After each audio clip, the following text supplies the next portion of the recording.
Elon Musk, whose net worth this year is valued at a whopping $256 billion, is currently the richest man in the world. When it comes to the wealthy elites, the South African-born American entrepreneur who co-founded the electronic payment firm PayPal founded the aeronautic and spacecraft engineering company SpaceX, and primarily leads the world-famous car manufacturing company Tesla, is somewhat of a household name. But how did he come to amass such wealth, beating previous giants like Warren Buffett, Bill Gates, and Amazon CEO Jeff Bezos? Stay tuned as we travel down the path that made a wide-eyed newbie entrepreneur the richest man in the world. Ready? Welcome to Elon Musk's world. If you want to become a billionaire and you don't happen to have a sizable inheritance tucked away for you somewhere, there are a few options open to you to get the job done.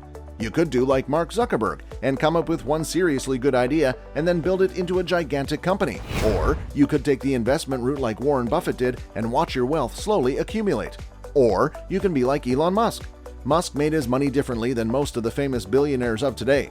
Instead of one amazing idea, he had several good ones. And instead of a bunch of clever, safe investments, he made just a few spectacularly risky ones. The total of those bets and gambles with money made Musk the richest private citizen on the planet this year. Musk was born on June 28, 1972 in Pretoria, South Africa, to a South African father and a Canadian mother. He got his start in the tech industry after seeing a computer in a store for the first time at age 10. He soon developed a talent for computers and entrepreneurship and went on to create his video game Blaster, which he sold to a computer magazine for $500. Naturally, the boy with grand ambitions didn't stop there. He devised plans with his younger brother to open an arcade near their school, but those plans were nipped in the bud when their parents refused to provide their legal consent for a permit, and the brothers wound up selling chocolates to classmates instead. As a child, Musk was described as so lost in his daydreams about inventions that his parents and doctors ordered a test to check his hearing. As is the case with most nerds, Musk was bullied throughout grade school because he was short, introverted, and bookish. All this stopped when he turned 15, went through a growth spurt, and learned how to defend himself with karate and wrestling. Musk's family was relatively well off, what with his father being a wealthy South African engineer and his mother a Canadian supermodel. However, when his parents divorced in 1982, Musk's mother had to work up to 5 jobs at a point to support her family of 4. Musk spent his early childhood with his brother Kimball and his sister Tosca in South Africa. When he was 17, he left his birth country and fled to Canada to escape military service in South Africa's apartheid regime, where he attended Queen's University in Ontario. In 1992, he transferred to the University of Pennsylvania, where he studied physics and economics. There, he and a couple of friends rented out an off-campus house and turned it into a nightclub, his first true taste of risky business ventures. Later, he enrolled in a graduate program in physics at Stanford University in California, but dropped out only after 2 days because he believed that the internet had far greater potential to change society than a career in physics. At that time, young entrepreneurs were beginning to realize that this newfangled web of connections between computers might be more than a playground for nerds, and Musk wanted to try his luck, saying he would return in 6 months if his endeavors didn't pan out.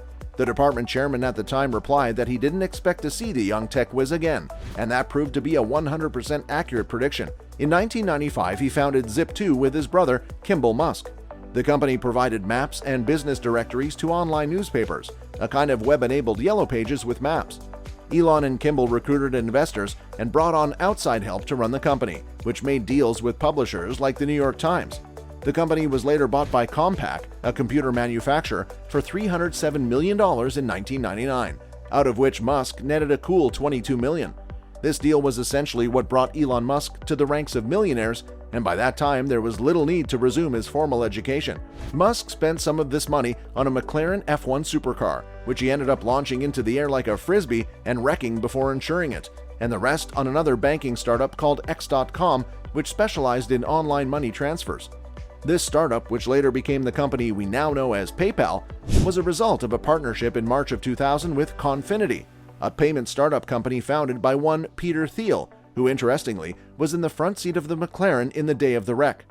Due to a disagreement concerning the company's servers, Musk was named CEO at first, but was later fired by the board in September and replaced by Thiel. Musk retains a stake in the company, and when eBay purchased PayPal in 2002 for $1.5 billion, his net income from the transaction was $180 million. As per usual, Musk did not relent even after being an established multimillionaire. In 2002, he founded Space Exploration Technologies, or SpaceX, with the fantastical mission of colonizing Mars. This was a result of his long-held conviction that for life to survive, humanity had to become a multi-planetary species.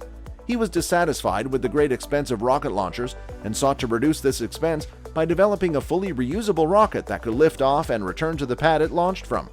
His rocket designs and inventions, including the Falcon series, the Dragon rockets, the Grasshopper, and the Super Heavy Starship, were done with this end in sight.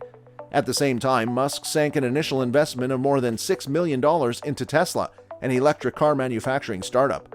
This was a very risky gamble, as the company was not more than a pair of founders, Martin Eberhard and Mark Tarpenning, and a vision of electric sports cars. The company planned to take advantage of new lithium-ion batteries, which were both light and energy-dense, to revolutionize the struggling EV industry. At that time, these lithium-ion batteries were only used in small electronic devices.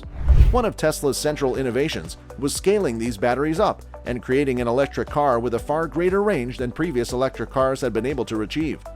Both of these companies had a tough start in the first few years, to the point where the multi-millionaire tech genius essentially had to push all of his proceeds from the PayPal sale into funding the ventures. Rockets from SpaceX endured many failed launches that almost put them out of business. Tesla ran into trouble as its engineers realized its prototype battery packs were very likely to catch fire. This discovery had the potential to end the company completely if it was not fixed quickly. On top of that, the world went through the Great Depression, which rendered Tesla and Musk himself almost bankrupt. Musk was reportedly waking from nightmares, screaming and in physical pain because of the stress. But eventually, all of Musk's hard work and investments began to pay off. In 2008, SpaceX secured a $1.6 billion deal with NASA as part of their commercial resupply services contracts for the delivery of cargo and supplies to the ISS on commercially operated spacecraft, thus financially saving the company. This was followed by another $75 million contract from NASA to SpaceX in April of 2011 to develop an integrated launch escape system for the Dragon rocket in preparation for its being a crew transport vehicle to the ISS. In early 2012, the value of SpaceX on private markets had risen to $1.3 billion, and Musk's 70 million shares were then estimated to be worth around $875 million. This figure nearly doubled in the last quarter of that same year after the launch of the Dragon C2+, the first commercial spacecraft to deliver cargo to the ISS, and SpaceX's private equity valuation stood at $2.4 billion. In the following years, SpaceX has recorded a series of successful innovations, achieved incredible milestones, and has expanded to include subsidiaries like Starlink and The Boring Company, each working autonomously to achieve their separate objectives. On the other hand, Tesla began production of its first car model, the Roadster, in 2009. This was followed by the Tesla Model S sedan in 2012, the Tesla Model X SUV in 2015, the Tesla Model 3 sedan in 2017, and the Tesla Model Y crossover in 2020. Their Model 3 is the all-time best-selling plug-in electric car worldwide, and in June 2021, it became the first EV to sell 1 million units globally. Though Tesla produces fewer vehicles than legacy automakers like Ford and General Motors, its valuation has soared many times higher than theirs. In the past 2 years, Tesla's stock price has more than tripled, pushing its market cap to over $1 trillion. Musk's 17% chunk of the stock is valued at $175 billion, and this constitutes the largest portion of his net worth. His 48% stake in the rocket factory, along with cash and other assets, brings his current net worth to around $266 billion. He has a hand in other new companies as well. In 2016, Musk, through SpaceX, started The Boring Company, which digs tunnels as an alternative transport network, and the neurotechnology startup Neuralink. Both are now worth hundreds of millions of dollars, even though they have not completed their proposed inventions yet. Experts say that there is not much chance of either company paying off in the end, but Musk is not new to big bucks risk-taking. But what about you? What would you do if you had Elon Musk's fortune? Would you keep working on your companies every day? Would you retire and live the billionaire life? Or are you the type to spend $200 billion and be back on the streets in a couple of years? Share your thoughts in the comment section below, and don't forget to subscribe for more of Elon Musk's World.